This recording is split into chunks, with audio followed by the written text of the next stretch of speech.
Hey, so what's up guys? Thanks for choosing this video. So MotoGP Tech Talks ஓட second video is about வந்து braking. MotoGP ல use பண்ற braking versus standard braking. அதாவது நம்ம use பண்ற braking ரெண்டுத்துக்கும் என்ன டிஃபரன்ஸ்? ஸோ இது ஏன் அவ்வளோ கெத்தா இருக்கு MotoGP பிரேக்ஸ்ல, அப்படி என்ன ஸ்பெஷாலிட்டி, அதை பத்தி வந்து டீட்டெயிலாக எக்ஸ்பிளைன் பண்ற இந்த வீடியோல. ஸோ கண்டினியூ வாட்சிங்.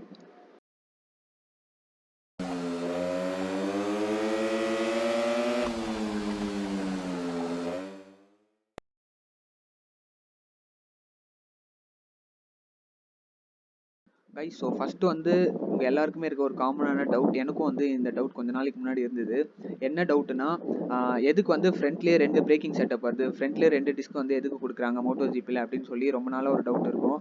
ஸோ இதோட ஆன்சர் என்னன்னு கேட்டிங்கன்னா, எதுக்காகனா, இப்போ இந்த பைக்கோட டோட்டல் கெப்பாசிட்டி வந்து தெரிஞ்சிருக்கும் உங்களுக்கு. இது வந்து அரௌண்ட் 1000cc வரும் கெப்பாசிட்டி. ப்ளஸ் வந்து இதை வந்து கொஞ்சம் மோட்ஸ்லாம் பண்ணி இன்னும் கூட கொஞ்சம் பிஹெச்பி டார்க் எல்லாம் நார்மலாக ஒரு, இப்போ இது வந்து ஒரு டுக்காட்டி பானிகேல்னா, இது இந்த பைக் ஸ்டாக்ல இருக்கிறதுக்கும் MotoGP யூஸ் பண்ணுறதுக்கும் நிறைய டிஃப்ரென்ஸ் வரும் டார்க் அண்ட் பிஹெச்பி ரேஷியோஸில். ஸோ இதனால தான் வந்து இந்த இதோட டாப் ஸ்பீட் வந்து ஒரு 300+ அப்படின்னா, ட்ராக்ல வந்து 300ல போகும்போது ரைடருக்கு வந்து ஒரு ஸ்டாப்பிங் பவர் வந்து எக்ஸ்ட்ரீமா வந்து தேவைப்படும். நம்ம நினைச்சு பார்க்காத அளவுக்கு வந்து ஒரு ஸ்டாப்பிங் பவர் வந்து தேவைப்படும். ஸோ அந்த கேஸ்ல வந்து என்ன பண்றாங்கன்னா, 2 பிரேக்கிங் செட்டப் வந்து ஃப்ரண்ட்ல வந்து வச்சிடறாங்க. ஸோ இது வந்து one of the reason. Second reason என்னன்னு கேட்டீங்கன்னா, ஒரு சைடு மட்டும் நம்ம பிரேக்கிங் செட்டப் வச்சோம்னா என்ன ஆகும்னா, இந்த மொத்த ஃபோர்ஸும் வந்து இந்த மொத்த வெயிட்டும் வந்து ஒரே சைடு வந்து இந்த டென்ஷன்லாம் ஒரே சைடு இறங்கும். ஸோ வந்து அவ்வளோவா வந்து ரைடர் கண்ட்ரோல் லாஸ் ஆகிறதுக்கு வந்து நிறைய சான்சஸ் இருக்குது. ஸோ ஈக்குவலாக டிஸ்ட்ரிபியூட் பண்ணோன்னு சொல்லிட்டு அந்த பைக்கோட ஜாமெட்ரிக்கு ஏற்ற மாதிரி 2 சைடுமே வந்து அந்த ஃபோர்ஸ் வந்து அப்ளை ஆகி ஒரு கரெக்டாக வந்து இந்த ஃப்ரண்ட் டயருக்கும் இந்த ரோடுக்கும் இந்த கான்டாக்ட் வந்து கொஞ்சம் நல்லபடியாக மெயின்டைன் ஆகிறதுக்காக இந்த செட்டப் வந்து MotoGP திங்க் பண்ணி 2 சைடு பிரேக்கிங் வச்சிருக்காங்க. ஸோ இதுதான் வந்து மேக்ஸிமம் இந்த சூப்பர் பைக்ஸ் எல்லாருக்குமே வந்து இப்படி தான் இருக்கும். ஸோ இதுதான் வந்து மெயின் ரீசனு. இன்னொன்று வந்து எல்லாருமே தெரிஞ்சுக்க வேண்டியது, இந்த பிரேக்கிங் செட்டப்பை நம்பி மட்டுமே வந்து ரைடர்ஸ் வந்து ஓட்ட மாட்டாங்க. ஸோ ஃபர்ஸ்ட் வந்து அவங்களுக்கு என்ன தேவைப்படும்னா, இன்ஜின் பிரேக்கிங் வந்து தேவைப்படும். ஸோ இதுதான் வந்து இதை தான் மேக்ஸிமம் டிபெண்ட் பண்ணியிருப்பாங்க. செகண்ட் கேஸ் தான் வந்து இந்த ஃப்ரண்ட் பிரேக்ஸ். ஸோ நெக்ஸ்ட் வந்து இதுக்கு டிபெண்ட் பண்ணுவாங்க. தேர்டு வந்து ரியர் பிரேக். நம்ம பேக் பிரேக் வந்து ரொம்ப லீஸ்ட் கேஸ்ல தான் யூஸ் பண்ணுவாங்க. ஃபார் எக்ஸாம்பிள் வந்து இப்போ இந்த ஃப்ரண்ட் பிரேக் வந்து ஒரு 80% யூஸ் பண்றாங்கன்னா, ரியர் பிரேக் வந்து ஒரு 10% தான் யூஸ் பண்ணுவாங்க. ஸோ இதுதான் வந்து அந்த அவங்களோட பிரேக்கிங் ப்ரொசீஜர், அந்த ஆர்டர் ஆக்சுவலாக டிசைனிங் ஆர்டர் தான் வரும். இன்ஜின் பிரேக்கிங் தான் ஃபர்ஸ்ட் யூஸ் பண்ணுவாங்க, செகண்ட் இந்த ஃப்ரண்ட் பிரேக்ஸ், லாஸ்ட்ல தான் வந்து ரியர் பிரேக்ஸ் யூஸ் பண்ணுவாங்க. ஸோ இதுதான் வந்து அதோட ரீசன். ஸோ நல்லா தெரிஞ்சு வச்சுக்கோங்க கைஸ். ஸோ இப்போ வந்து நம்ம பிரேக்கிங் டெக்னாலஜி பற்றி வருவோம். ஸோ இன்னொன்று உங்கள் எல்லாருக்குமே ஒரு ஃபேக்ட் மாதிரி சொல்லணும்னா, இந்த MotoGPல இருக்க பாதி டெக்னாலஜி தான் வந்து இப்போ நம்ம ரியல் லைஃப்ல யூஸ் பண்ற பைக்ஸ்ல வந்து வந்துட்டு இருக்கு. லைக் இந்த ட்ராக்ஷன் கண்ட்ரோல், ABS, இதெல்லாம் வந்து MotoGPல இருந்து தான் நம்மளுக்கு வந்து டிரைவ் ஆயிட்டு இருக்கு. ஸோ அதனால தான் வந்து இப்போ மாடர்ன் கான்செப்ட்ஸ் எல்லாமே நான் வந்து கொஞ்சம் கோத்ரூ பண்ணி நான் உங்களுக்கு எல்லாருமே ஒரு வீடியோவா போடுறேன். ஸோ ஃபியூச்சர்ல வந்து இது கண்டிப்பா நம்மளுக்கு யூஸ் ஆகும். இன்னும் ஒரு 3-4 இயர்ஸ்ல கண்டிப்பா நம்ம யூஸ் பண்ற பைக்ஸ்ல இந்த டெக்னாலஜிஸ்லாம் வரும். ஸோ அதுக்காக தான். ஸோ இப்போ வந்து நம்ம பார்க்கலாம், டாபிக் போகலாம், பிரேக்கிங் டெக்னாலஜி பற்றி பார்க்கலாம். ஸோ இப்போ கரண்ட்டாக வந்து நம்ம MotoGPல யூஸ் பண்ணுற பிரேக்கிங் மெட்டீரியல் என்ன நேம்னு கேட்டிங்கன்னா, கார்பன் செராமிக் அப்படின்னு சொல்லி ஒரு மெட்டீரியலில் தான் வந்து பண்ணிட்டு இருக்காங்க. கார்பன் ஃபைபர்ன்றது வேற, கார்பன் செராமிக்ன்றது வேற. ஸோ நீங்கள் வந்து கன்ஃபியூஸ் ஆகிடாதீங்க. ஸோ இந்த இமேஜில் இருக்க இந்த ரவுட்டர் வந்து பார்த்தீங்கன்னா, இது வந்து ஸ்டீல். கொஞ்சம் வருஷத்துக்கு முன்னாடி ஒரு 4 இயர்ஸ் 5 இயர்ஸ் பேக் வந்து MotoGPலலாம் வந்து இந்த ஸ்டீல் பிரேக்கிங், நம்ம யூஸ் பண்ணுற நார்மல் ஸ்டீல் பிரேக்கிங் தான் வந்து யூஸ் பண்ணிட்டு இருந்தாங்க. பட் வந்து அந்த ஸ்பீட்ஸ்க்கு, அந்த டெம்பரேச்சருக்கு அது வந்து அவ்வளோ எஃபிஷியண்டாக இல்லை பிரேக்கிங். ஸோ அதனால தான் வந்து அவங்க இந்த பிராண்டுக்கு போயிட்டாங்க. கார்பன் செராமிக்னு சொல்லி ஒரு மெட்டீரியல்னால பண்ண பிரேக்கிங் போயிட்டாங்க. ஸோ இது வந்து இந்த கேலிப்பர் வந்து it is made of aluminium. இது வந்து இப்போ கரண்ட்டாக அலுமினியமில் வந்து பண்ணுறாங்க. அதுக்கப்புறம் வந்து இந்த ரவுட்டர், இந்த அசம்பிளி இருக்குல்ல, இந்த ஒரு மாதிரி போயிட்டே இருக்க நடுவில், இதெல்லாம் வந்து it is made of carbon ceramic. So இதுதான் வந்து பேசிக்கு. ஸோ இந்த வீடியோவில் வந்து கார்பன் செராமிக்கும் நம்ம நார்மல் ரியல் லைஃப்ல யூஸ் பண்ணுற ஸ்டாண்டர்ட் பிரேக்கிங்க்கும் என்ன டிஃப்ரென்ஸ் பற்றி, இது ஏன் அவ்வளோ எஃபிஷியண்டாக இருக்குன்னு பற்றி இப்போ பார்க்கலாம் கைஸ். ஸோ ஃபஸ்ட்டு வந்து இந்த ஸ்டீல் பிரேக்கிங் எங்கே ஃபெயில் ஆச்சு அப்படின்னா, அதோட first disadvantage, it is meant for it's sharpness. இந்த பிரேக்கிங் வந்து ரொம்ப ஷார்ப்பாக இருக்கும். நம்மளுக்கே வந்து தெரியும், நம்ம நார்மலாக டே டு டே லைஃப்பில் யூஸ் பண்ணுற டிஸ்க் பிரேக் எப்படி இருக்கும்னு. கொஞ்சம் பவராக கொடுத்தா கூட ரொம்ப ஷார்ப்பான ஒரு எஃபெக்ட் வந்து கிடைக்கும் நான் ABS பைக்ஸ்லாம். ஸோ இது என்னதான் ABS பைக்ஸாக இருந்தாலும் MotoGPல ஸ்டீல் பிரேக் வந்து யூஸ் பண்ணிட்டு இருக்கும்போது பிரேக்கிங் எஃபெக்ட் வந்து ரொம்ப வந்து ஷார்ப்பாக இருக்கும். லைட்டாக நம்ம வந்து ப்ரெஸ் பண்ணாலே வந்து இந்த ரியர் வீல் வந்து கொஞ்சம் கரெக்டாக சொல்லணும்னா இந்த லெவலுக்கும் மேலே வந்து லிஃப்ட் ஆகிடும். ரைடரே வந்து தூக்கி போடுற கூட சான்சஸ் நிறைய இருக்கு. ஸோ அதுதான் வந்து ஃபர்ஸ்ட் மெயின் டிராபேக் அவங்க ரைடர்ஸ் வந்து ஃபேஸ் பண்ணுது. ஸோ அவங்க வந்து கொஞ்சம் லைட்டாக ஸ்மூத்தாக விட்டு விட்டு பிரேக் பிடிச்சி அதை பழகிறதுக்கு வந்து அவங்களுக்கு வந்து அவ்வளோ டைம் வந்து இருக்காது. அவங்க வந்து ரொம்ப ஒரு மாதிரி ரொம்ப கான்சென்ட்ரேட்டடாக ஃபோக்கஸ்டாக வந்து ஓட்டிட்டு இருப்பாங்க. ஸோ அந்த டைமில் வந்து இந்த ஸ்டீல் பிரேக் வந்து இவ்வளோ ஷார்ப்பாக இருந்துச்சு அப்படின்னா ஒரு ஃபர்ஸ்ட் ஸ்டார்டிங் லேப்பில் இனிஷியல்லே அவங்களுக்கு வந்து கொஞ்சம் கான்ஃபிடன்ஸ் வந்து லேக் ஆகிடும். ஸோ இதுதான் வந்து ஃபர்ஸ்ட் மெயின் ஒரு டிஸ்அட்வான்டேஜ் ஸ்டீல் பிரேக்கோடது. செகண்ட் என்னன்னு கேட்டிங்கன்னா ஸ்டாப்பிங் டிஸ்டன்ஸ் அப்படின்னு சொல்லுவாங்க. இது வந்து ஒரு அட்வான்டேஜும் அப்படின்னு சொல்லலாம், ஒரு டிஸ்அட்வான்டேஜ்னு சொல்லலாம். ஸ்டாப்பிங் டிஸ்டன்ஸ் வந்து கம்மியாக இருக்கும். இப்போ வந்து கார்பன் பிரேக்கிங் இப்போ மாடர்ன் ரீசெண்ட் டைமில் நம்ம பார்த்துட்டு இருக்க மாதிரி இப்போ அவங்க கார்பன் பிரேக் யூஸ் பண்ணால் ஸ்டாப்பிங் டிஸ்டன்ஸ் வந்து ஜாஸ்தியாக இருக்கும். கொஞ்சம் தூரம் தள்ளி போய் நிற்கும். ஆனால் ஸ்டீல் பிரேக் வந்து உடனே வந்து எங்கே அடிக்கிறோமோ அங்கேயே நிற்கும். நம்மளுக்கே தெரியும் ஸ்டீல் பிரேக்கிங்கோட பவர் எப்படின்னு. ஸோ அதனால தான் சொன்னேன், அந்த ஷார்ப்னஸ் வந்து ரொம்ப ரொம்ப அதிகமாக இருக்கும். ஸோ அது ரைடருக்கு வந்து ஒரு சில டைம்ஸில் கார்னர்ஸ் அப்ரோச் பண்ணும்போது கொஞ்சம் பாசிட்டிவாக இருக்கும். இல்லைனா வந்து இந்த மாதிரி ரியர் வீல் வந்து லிஃப்ட் ஆகி ஒரு மாதிரி சுற்றிட்டே இருந்துச்சு அப்படின்னா வந்து அது ஒரு பெரிய வந்து ஒரு ட்ராபேக்கு. ஸோ இதுதான் வந்து ஃபர்ஸ்ட் ஒரு top 2 reasons. So third main reason என்னன்னு கேட்டிங்கன்னா the concept of weight reduction அப்படின்னு சொல்லுவாங்க. வெயிட் ரிடக்ஷன் அப்படின்னா என்னன்னா, நம்ம நிறைய பேருக்கு வந்து கொஞ்ச நாளாக ஒரு டவுட் இருந்துக்கும், இல்லை ரொம்ப நாளாக இந்த டவுட் இருந்துகிட்டே இருக்கும். எங்கே இருந்த number plate, mudguard, indicator, side mirror இதெல்லாம் காணும் அப்படின்னு வந்து நம்ம தேடிட்டு இருப்போம். ஸோ இதெல்லாம் தான் வந்து the concept of weight reduction அப்படின்னு சொல்லுவாங்க. முடிஞ்ச அளவுக்கு பைக்கோட வெயிட்டை வந்து கம்மி பண்ணி மேக்ஸிமம் இந்த மோல்டெல்லாம் வந்து ஒரு பேப்பர் மாதிரி செய்வாங்க. ரைடருக்கு வந்து ஒரு வெயிட்டே தெரியாத மாதிரி வந்து ஒரு ஜாமெட்ரியில் வந்து பைக் செய்வாங்க. ஆனால் வெயிட்டே இப்படி எல்லாமே எடுத்துட்டா வெயிட் சுத்தமாக இருக்காதுன்னு நம்ம வந்து நினைக்கக்கூடாது. வெயிட் கண்டிப்பாக வந்து இருக்கணும். எதுக்குன்னா இந்த 1000 சிசிக்கு ரொம்ப வெயிட்லெஸ்ஸாக நம்ம பைக் பண்ணோம் அப்படின்னா வந்து காற்றுலேயே அப்படியே பறக்கிற மாதிரி ஒரு ஃபீல் வந்து கிடச்சிரும். ஈஸியாக வந்து பைக் வந்து லிஃப்ட் ஆகிடும் சீக்கிரமாக. ஸோ அதனால தான் வந்து ஒரு வெயிட்டும் இருக்கணும், அதே மாதிரி வந்து ரைடருக்கு அந்த வெயிட் ஃபீல் ஆகக்கூடாதுன்ற கான்செப்ட் தான் வந்து வெயிட் ரிடக்ஷன். ஸோ எதுக்கு நான் இவ்வளோ வளவலன்னு பேசுகிறேன்னா, இந்த பிரேக்கிங் இடத்துலையும் வந்து அவங்க இந்த கார்பன் செராமிக் பிரேக்கிங் யூஸ் பண்ணதால இந்த கான்செப்ட் ஆஃப் வெயிட் ரிடக்ஷன் வந்து நடந்திருக்கு. இப்போ ஃபார் எக்ஸாம்பிள் நம்ம நார்மல் ஸ்டீல் பிரேக்கிங்கோட நார்மல் ஒரு வெயிட்னு கேட்டிங்கன்னா ஒரு 150 கிராம்ஸ் வச்சுக்கோங்களேன். இதில் இப்போ இந்த கார்பன் செராமிக்கோட வெயிட் எவ்வளோன்னு கேட்டிங்கன்னா -100, ஒரு 50 கிராம்ஸ் அந்த அந்த அந்த ரேஷியோவில் தான் இருக்கும்.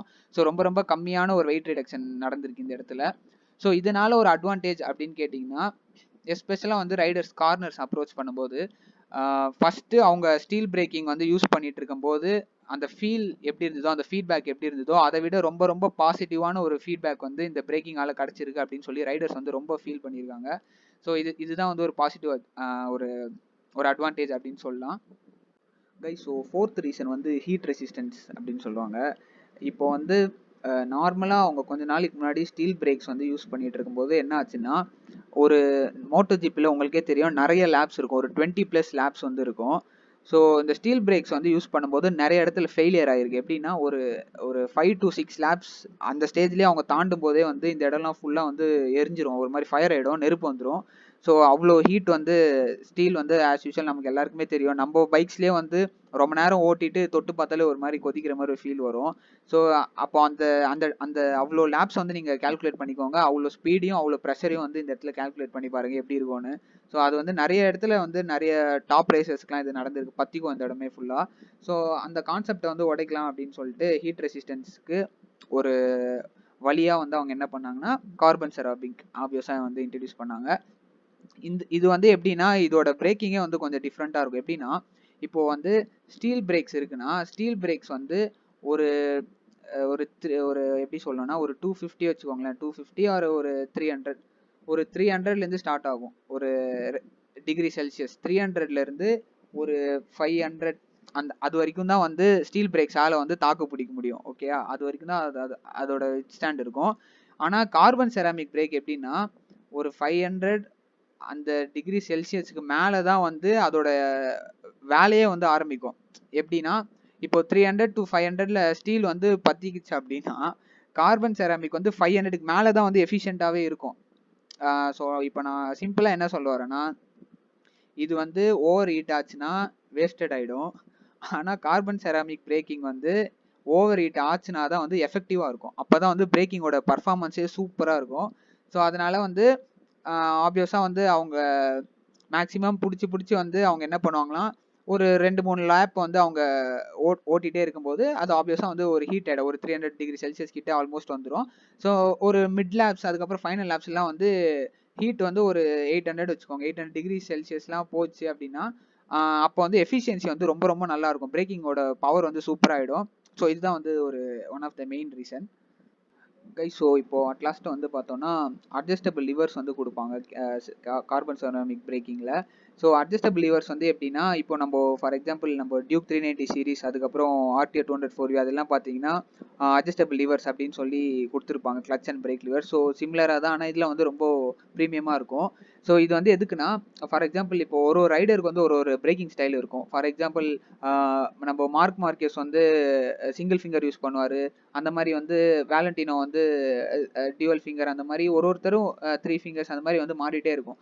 ஸோ இது வந்து எதுக்கு சொல்கிறேன்னா, அந்த அட்ஜஸ்ட்மெண்ட் வந்து அதுக்கேற்ற மாதிரி அந்த லிவரோட ப்ரெஷருக்கு ஏற்ற மாதிரி அவங்க வச்சுப்பாங்க. ஃபார் எக்ஸாம்பிள் வந்து இப்போ நான் சிங்கிள் ஃபிங்கர் எனக்கு போதும் அப்படின்னா அதுக்கேற்ற மாதிரி லெவல்ஸ் வச்சிட்டாங்கன்னா, சிங்கிள் ஃபிங்கரில் கொஞ்சம் லைட்டாக ப்ரெஸ் பண்ணால் ஆக்ஷன் வந்து கொஞ்சம் பவர் வந்து கொஞ்சம் எக்ஸ்ட்ராவாக இருக்க மாதிரி, பம்ப் வந்து கொஞ்சம் கரெக்டாக இருக்க மாதிரி அவருக்கு ஏற்ற மாதிரி, அது மாதிரி வந்து டிபெண்ட்ஸ் அந்த ரைடர் வந்து இது வந்து மாறிட்டே இருக்கும். ஸோ அது வந்து கார்பன் செராமிக் பிரேக்கிங் வந்து பண்ணிக்கலாம்.